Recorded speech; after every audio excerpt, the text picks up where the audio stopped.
this is starting to feel a little bit one-sided as your Denver Broncos get very welcome news about the return of a player who I absolutely love and hasn't been talked about whatsoever in this offseason that I think's taken this defense that already was a top 3 without him last year, and the addition of Huffanga and the addition of Jahdae Greenlaw, and it's taking them literally to the moon. NFL ownership group tomorrow is going to be voting on 2 rules, both of which are going to impact the Broncos not only just this year, but also into the playoffs and beyond. And we get further evidence that Sean Payton didn't luck in the draft. He got his guy, and we should be wildly hyped for it. If you're new to the channel, I'm a diehard Denver Broncos fan named Ben, and even though we're all reeling from a Denver Nuggets loss, it helps me out if you like and subscribe to this video. So let's dive in here. This time last year, we all were nervous after the Broncos lost Josey Jewell to saying, hey, our inside linebacker, we're really hoping for big things out of Alex Singleton, and is Cody Barton going to be any good? Well, game 3, Alex Singleton blows out his ACL and continues to play most of that game against the Jets with 1 ACL, which is just absolutely bonkers. And then Cody Barton was serviceable, but he has now moved on. And the Broncos majorly upgraded with Jahdae Greenlaw. It's wild how big of an upgrade that is, but we're also getting great news about Singleton coming back, and I'm going to talk about how awesome that is going to be. So if you want to hear the Broncos lost the Broncos lost Barton, that's a huge loss. Well, even Tennessee media is giving the addition of Cody Barton to the Tennessee Titans a C+ grade. His PFF mark was a measly 63 last year, and he was serviceable, but how many wheel routes did we see him just get absolutely smoked by running backs on? And then you saw the Broncos have to throw a ton of names into that inside linebacker thing next to him once Alex Singleton went out. So we had Justin Strnad playing there. Remember, we had Quan Alexander for a hot second, and then he ended up with the Lions because we didn't even sign him. So you have guys that you're signing off the street to play inside linebacker. And then all of a sudden, the Broncos went out and got Jahdae Greenlaw, who PFF ranked as their top linebacker available in free agency, even over Zach Bond, who got wild money to stay back with the Philadelphia Eagles.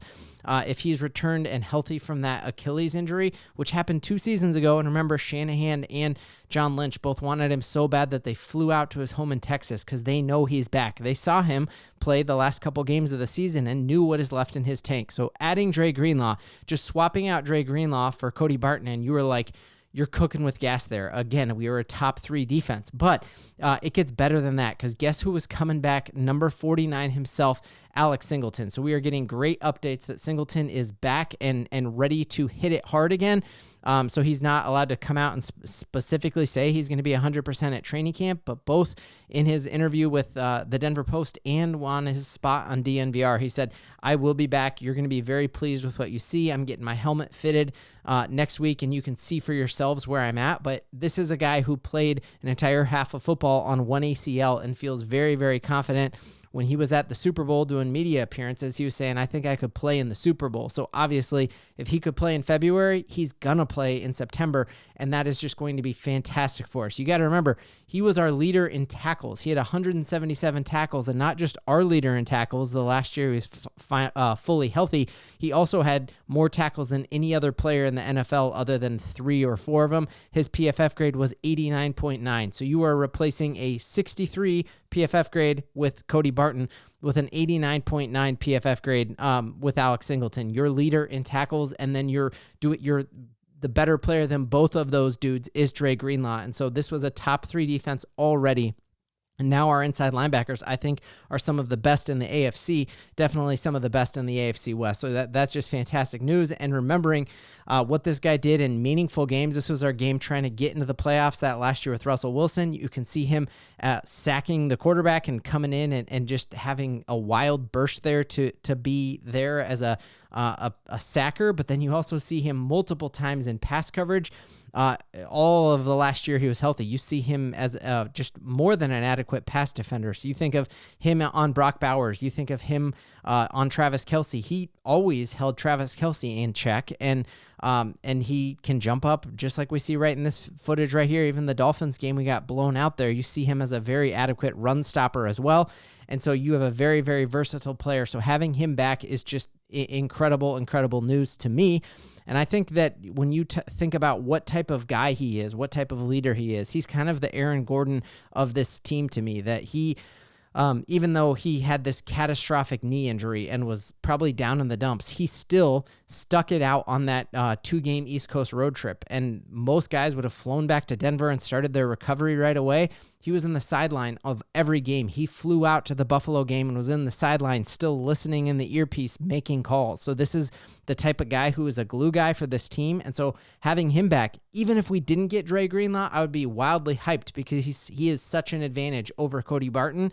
And so when folks are talking about how good our defense is going to be, you cannot make that claim without just like also reminding yourself that Alex Singleton is going to be back, and I cannot wait to have him back. And as good of a guy as he is a player, which is phenomenal. NFL ownership group, they meet again this week, and there's a couple big votes that they're going to vote on that are going to impact the Broncos. So the first one is they're voting to ban the tush push. To me, it's a ridiculous play, and I just think it causes unnecessary injuries. And the fact I've never really cared about it because we haven't played the Eagles, but this year we got to go to Philadelphia and play them, and I would just be bummed out of my mind if you see one of our players get hurt on such a non-football play that reminds you more of rugby. Like I guess we could put our Australian punter in there to try to stop it, but I'm thrilled with that. I hope they vote away the tush push. I'll keep you updated on that. But the one that really is going to impact us is that they are voting this week about playoff seeding. The Broncos are in the best division in football, in my opinion. The only other one you could make an argument for is perhaps the NFC North with the Lions, the Vikings, the Bears, and obviously the Green Bay Packers. That's a pretty loaded division as well. But ours is right up there as well. And it's kind of ridiculous that if we finish one game behind the Chiefs or tied, we lose the tiebreaker with the Chiefs and we're a wild card, that all of a sudden we jump down to the 7th spot just because we're a wild card. So I love this vote, and I think it is going to be in the Broncos' favor if they vote to outlaw that.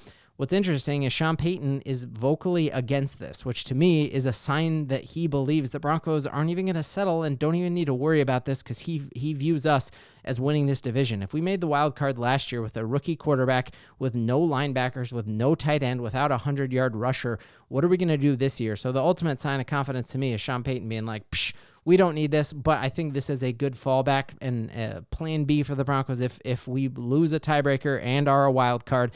I love the fact that it would reseed it based on your record, not just the fact that, oh, you're a wild card, you automatically get one of these lower seeds. So that'd be really cool. Now, a lot of folks, when they talk about upgrades that and why they're bullish on the Broncos, to me, it's this guy right here, RJ Harvey. I think Sean Payton got his guy. He knew that this was the deepest running back class in NFL history, and so drafting a running back in the first round is a bogus thing to do. And so the Raiders and the Chargers both wasted a high draft pick on a running back when you could get incredible talent later on in the draft. And Sean Payton is out there and throwing this in everyone's face. So during the NFL premiere where the rookies try on their new uniforms and stuff like that, Sean Payton's daughter, who covers a fantasy team of some sort, she plugs different fantasy football services or something like that and is kind of a reporter. She does a great job. She took a picture of her and RJ Harvey, and Sean Payton is so confident with his pick in RJ Harvey that he took to Twitter, which he rarely does, and said, hey, when your daughter likes your second-round draft pick, and tags him in that post. So to me, this is, again, Sean Payton being like, not giving RJ Harvey the rookie treatment, just saying like, hey, this is the future of this franchise. And as confident I was as getting Alvin Kamara in the 3rd round, as confident as I was with Reggie Bush, I'm just as confident in RJ Harvey and having him here. And he should be, because like this dude is legit. And I think he played against tougher competition than Ashton Genty.